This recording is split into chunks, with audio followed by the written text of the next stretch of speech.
il y a eu des moments très forts dans mon évolution, avec des passions qui sont par exemple exercées dans le domaine de l'enseignement, puisque j'ai très tôt eu la chance d'enseigner la composition liée aux nouvelles technologies au Conservatoire national supérieur de musique de Paris. Donc une première rencontre avec le monde électroacoustique quand j'avais 17-18 ans, au moment où je voulais devenir compositeur. Et cette rencontre s'est, avec beaucoup de bonheur, matérialisée à travers aussi cette possibilité d'enseigner au plus haut niveau. Et ça, je l'ai fait pendant 22 ans. Et puis, parallèlement à ça, il y a quelque chose d'autre qui est fortement lié à ma pratique d'instrumentisme, parce que je suis violoniste de formation, avant même d'avoir commencé à travailler la composition et de me consacrer à cet art. Et le lien au son, le lien à l'interprétation a aussi conditionné beaucoup mon parcours. Donc finalement, en parallèle, il y a eu autour de cette pratique des nouvelles technologies la possibilité très vite de fonder un ensemble qui est à l'origine de l'ensemble TM+, que je dirige aujourd'hui. Évidemment le travail de compositeur, et puis cette activité d'enseignement, d'ouverture aux autres, qui s'est petit à petit prolongée dans une vraie réflexion sur la diffusion de mon art au-delà de la classe et de poser une véritable interrogation et réflexion sur comment faire exister cette passion qui m'anime et de la transmettre. Et cette réflexion s'est aussi développée beaucoup autour de l'activité donc de cet ensemble TM+, que je dirige maintenant depuis 1986. Il y a maintenant, ça va faire déjà une douzaine d'années, j'ai décidé d'arrêter d'enseigner après cette belle et longue expérience qui m'a mis en contact avec plusieurs générations de compositeurs que j'ai connus quand ils avaient 18-20 ans, qui sont devenus des complices avec lesquels j'ai continué de travailler.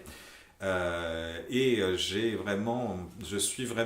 me suis vraiment plongé dans cette aventure de la diffusion de la musique et de la rencontre des publics avec ce travail avec TM+, auquel je concentre toute mon énergie aujourd'hui, en parallèle de mon activité de compositeur. Voilà, donc c'est un peu tous ces différents aspects qui structurent ma vie de musicien aujourd'hui. À la fois la direction artistique et musicale d'un ensemble de musique contemporaine, ça prend beaucoup de temps, beaucoup d'énergie, avec cette réflexion de s'implanter sur un lieu, puisqu'on travaille à Nanterre depuis maintenant aussi plus de 15 ans. Le travail évidemment de composition et celui d'interprète en tant que chef d'orchestre et du lien que cela crée avec mes confrères compositeurs.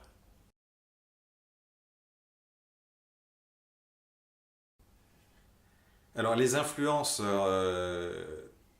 du travail d'interprète par rapport à mon travail de compositeur, ou des liens que je peux avoir avec les compositeurs, c'est assez complexe et c'est difficile de dire quels sont les liens absolument directs. Je crois que ce qui est le plus important, alors ce que je voudrais d'abord dire, c'est que ce qui est mon centre et qui me fait exister par rapport à tout ça, c'est évidemment mon désir d'écrire et mon statut de compositeur.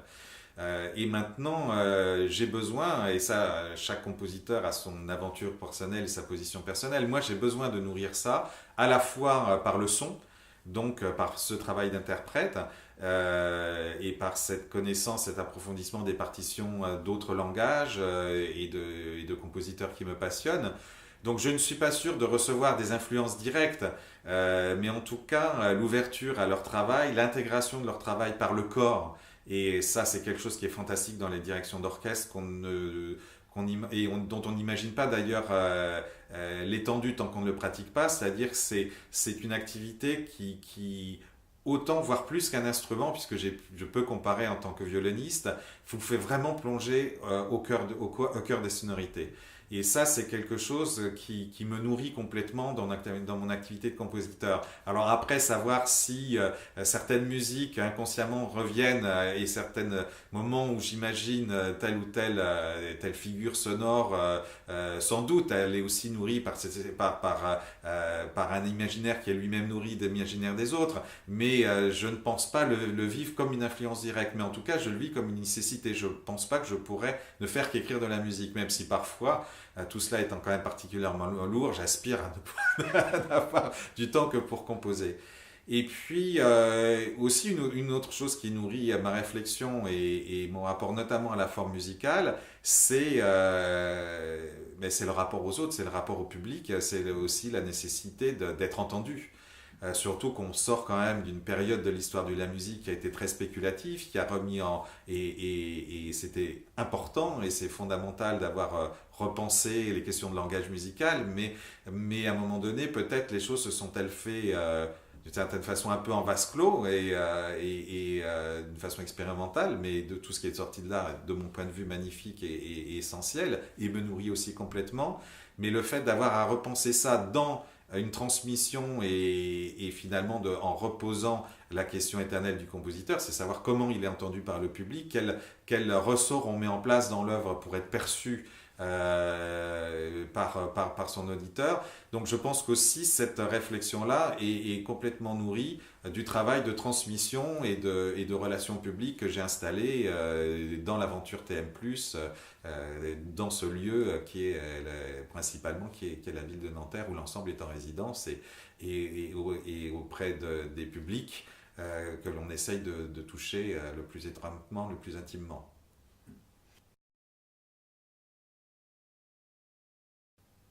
Alors à la fois en tant que compositeur et en tant qu'interprète, le lien entre le présent et le répertoire, le passé, est quelque chose qui est très important.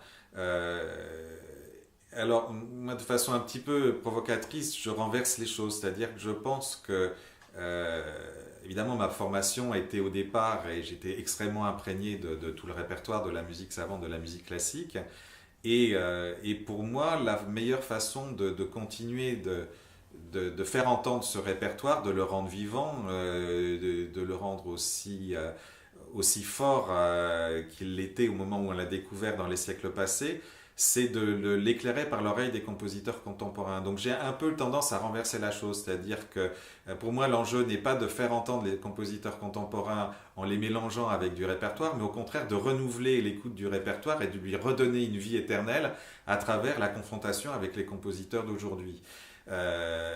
Parce que ce qui est important, et c'est une sensation que j'ai, comme par exemple quand je me mets au clavier et que je replonge dans des pièces, qu'elles soient de Debussy, qu'elles soient de Gesualdo, quand on est d'une façon dans cette intimité face à ces partitions, on est frappé par la fulgurance de l'imagination, la fulgurance de ce qu'on appelle le génie, qui est l'imagination, l'invention, et la façon dont parfois on interprète ou on restitue ces pièces dans une forme de routine, de programme, fait que le public n'entend plus la vitalité originelle de ces œuvres. Que je ressens et qu'on ressent tous quand on est face au texte lui-même. Et ce qui me semble important, c'est précisément d'imaginer des programmes. Et là, je ne peux que rencontrer les réflexions de Marc Monet par rapport à la vidéo. Mais je crois que c'est un terrain sur lequel on se retrouve complètement. Et c'est pour ça que je suis si heureux de figurer dans cette programmation, parce que j'ai l'impression justement qu'elle est complètement au cœur de mes propres préoccupations sur le questionnement aujourd'hui, c'est comment faire entendre les œuvres du passé, comment faire entendre les œuvres d'aujourd'hui. Cette passion qui m'anime et de la transmettre.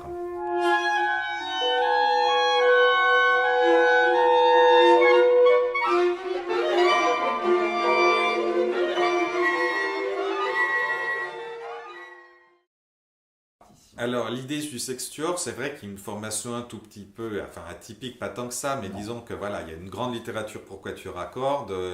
Il y a encore beaucoup de quatuors à cordes aujourd'hui qui sont écrits, qui sont sollicités. Et le sextuor à cordes est un tout petit peu plus marginal. Alors, pourquoi je suis parti sur une formation comme ça? Déjà, tout bêtement, parce que dans mon écriture, dans mon langage harmonique, je base beaucoup les choses sur 6 sons. Et d'une certaine façon, je suis presque plus proche par rapport à ça, des compositeurs de la Renaissance que des compositeurs qui sont dans l'héritage classique ou romantique du quatuor à cordes. Et si j'avais un modèle à prendre, ce serait plutôt les fantaisies pour viol de Purcell que les quatuors à cordes de Beethoven, que je vénère par ailleurs totalement. Mais voilà, dans mon intimité, et si je dois faire une référence au répertoire, ça en serait la raison. Et aussi pour essayer de retrouver ce qui m'a toujours frappé dans ce répertoire, donc pré-quatuor à cordes, ou de ces écritures à six voix, aussi pour la voix, comme on trouve chez Gesualdo, comme on trouve aussi chez Purcell. C'est une forme d'incandescence expressive qui m'a toujours impressionné, fasciné, et à la fois d'intimité, d'intériorité poussée tellement loin que ça en devient vraiment incandescent. Je trouve pas d'autres mots pour définir ça. Et voilà, c'est quelque chose que j'avais envie de poursuivre à travers l'écriture pour six cordes.